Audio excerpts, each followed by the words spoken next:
दलित चिंतक श्री लालजी प्रसाद निर्मल जी, भारतीय जनता पार्टी के वरिष्ठ नेता श्री शिव कुमार गुप्ता जी, विधानसभा के प्रभारी विनोद वाजपेयी जी, करता हूं, अभिनंदन करता हूं। भाइयों बहनों, आज आचार्य नरेंद्र देव जी की पुण्यतिथि भी है। आचार्य नरेंद्र देव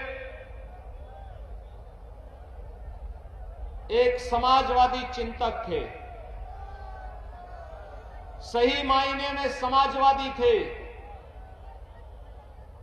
उन्होंने अपने लिए नहीं हुए जीवन जिए थे, समाज और राष्ट्र के लिए उनका जीवन समर्पित था। मैं इस अवसर पर आचार्य नरेंद्र देव जी को विनम्र श्रद्धांजलि अर्पित करता हूं। भाइयों बहनों, आचार्य नरेंद्र देव जी की पावन जन्मभूमि यही अहमदाबाद है। जो लोग आज समाजवाद के नाम पर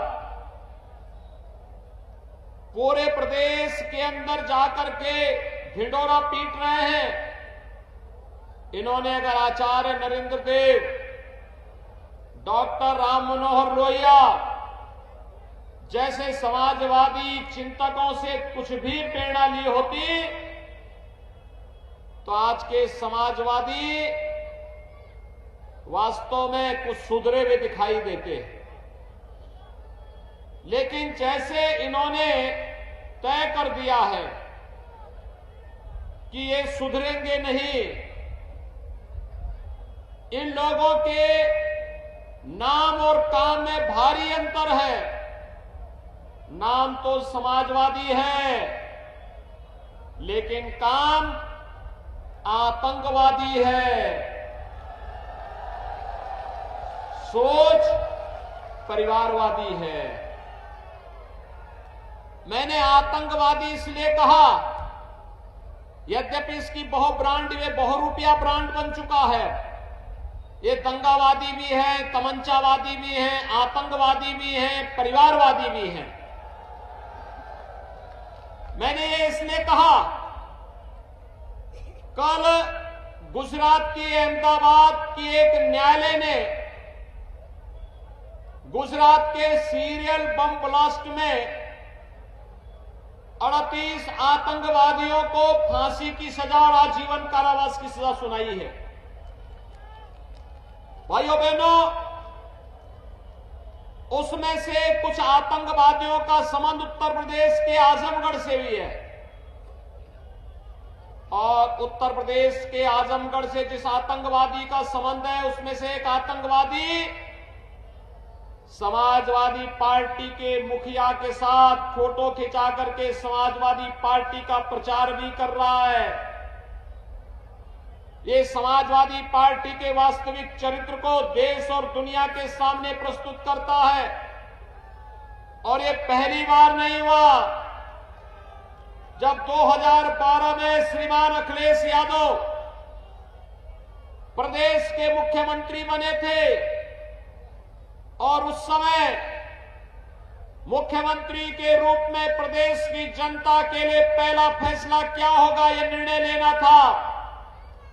तो आपको याद होगा, उन्होंने किसानों के लिए नहीं, नौजवानों के लिए नहीं, महिलाओं के लिए नहीं, सरकारी कर्मचारियों के लिए नहीं, प्रदेश की सुरक्षा के लिए नहीं, प्रदेश की आस्था के लिए नहीं, उन्होंने पहला फैसला लिया था अयोध्या में राम जन्मभूमि पर हमला करने वाले, काशी में संकट मोचन मंदिर पर हमला करने वाले, लखनऊ, अयोध्या और वाराणसी की कचहरियों पर हमला करने वाले, गोरखपुर, कानपुर और बिजनौर में सीरियल ब्लास्ट करने वाले आतंकवादियों के मुकदमों को वापस लेने का पहला फैसला किया था।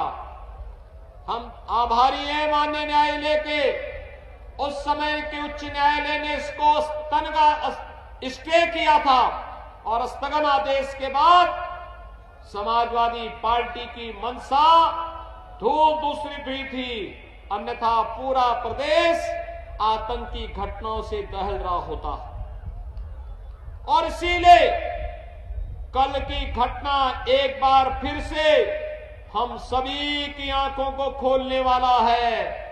नाम तो समाजवादी, काम आतंकवादियों के उस प्रश्रय देने वाला, और सोच परिवारवादी से बाहर ये लोग जा नहीं पा रहे हैं।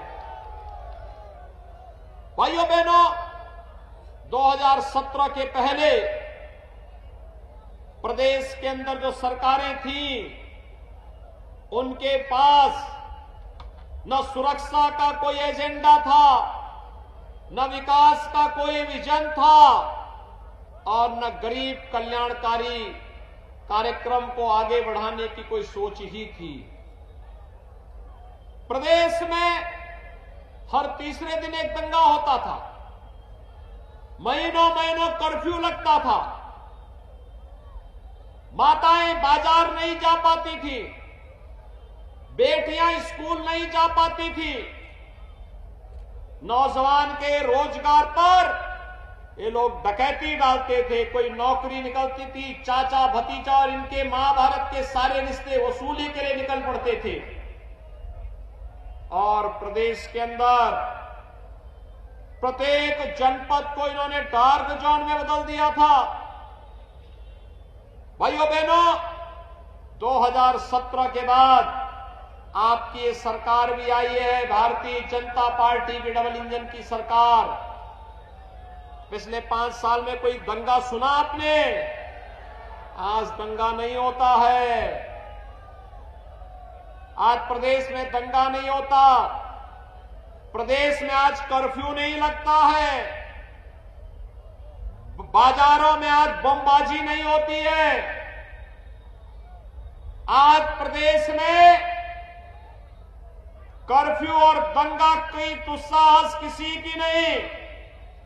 जहां कर्फ्यू लगता था वहां पर अब कावड़ यात्रा निकल रही है, और जहां बमबाजी होती थी वहां हर हर बम बम का नारा लगाते हुए शिव के भक्त निकलते हैं। जैसे लगता है पूरा उत्तर प्रदेश भगवान शिव के भक्ति में लीन होकर के एक नई शक्ति का संचार कर रहा है, जो उत्तर प्रदेश को विकास की नई ऊंचाइयों तक पहुंचाएगा। भाइयों बहनों, नए भारत का नया उत्तर प्रदेश बन रहा है, और इस नए उत्तर प्रदेश में प्रधानमंत्री मोदी जी का मार्गदर्शन, सरकार और संगठन के संयुक्त प्रयास और जनता जनार्दन का आशीर्वाद जब एक साथ लगा है, तो आज उत्तर प्रदेश देश का नंबर 1 प्रदेश बनने की ओर अग्रसर है। इन सब के पीछे एक सामूहिक प्रयास है, लेकिन फ्री में उपचार, फ्री में वैक्सीन, सबको वैक्सीन देने का कार्य किया। आपने यहां पर मेहमदाबाद में कितने लोगों ने वैक्सीन ले ली है? कितने लोगों ने वैक्सीन ली है? आपको मैं धन्यवाद देता हूं, आपने वैक्सीन लिया है। ये वैक्सीन कोरोना के खिलाफ देश की लड़ाई का प्रतीक है। कोरोना हारेगा तो भारत जीतेगा, कोरोना हारेगा भारत जीतेगा।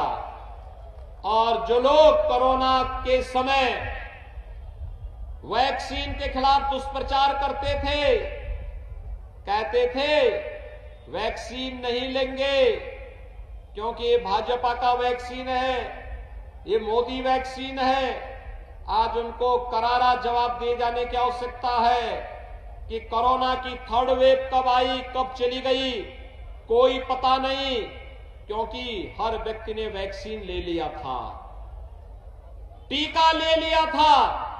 टीका का ये प्रभाव है कि आज हर व्यक्ति की जान बची है। जो लोग जान के साथ खिलवाड़ कर रहे थे, भाइयों बहनों, आज उनको बताइए कि अगर मोदी वैक्सीन के कारण जान बची है, भाजपा वैक्सीन के कारण जान बची है, तो वोट भी भारतीय जनता पार्टी के ही चुनाव चिन्ह पर हम लोग देंगे। ये जवाब उनको दे जाने की आवश्यकता है। भाइयों बहनों, सरकार ने संकल्प लिया है,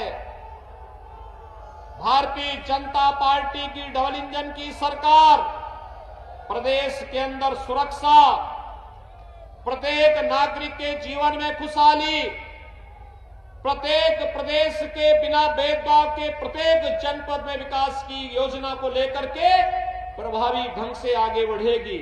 और आज उसी अभियान को आगे बढ़ाने के लिए मैं मोहम्मदाबाद में आपके बीच आया हूं, आप सबसे अपील करने के लिए कि भारतीय जनता पार्टी ने श्रीमती आशा मौर्य जी को अपने प्रत्याशी के रूप में महमूदाबाद विधानसभा सीट पर पुनः अपना प्रत्याशी बनाया है। बिस्वा से श्री निर्मल वर्मा को अपना प्रत्याशी बनाया है और सिधौली से श्री मनीष रावत भारतीय जनता पार्टी के प्रत्याशी के रूप में आपके बीच में यहां पर उपस्थित हुए हैं। भाइयों बहनों, मेरी आप सबसे अपील है, भारतीय जनता पार्टी के सभी प्रत्याशी जनता जनार्दन की सेवा के लिए अपना पूरा समय देंगे।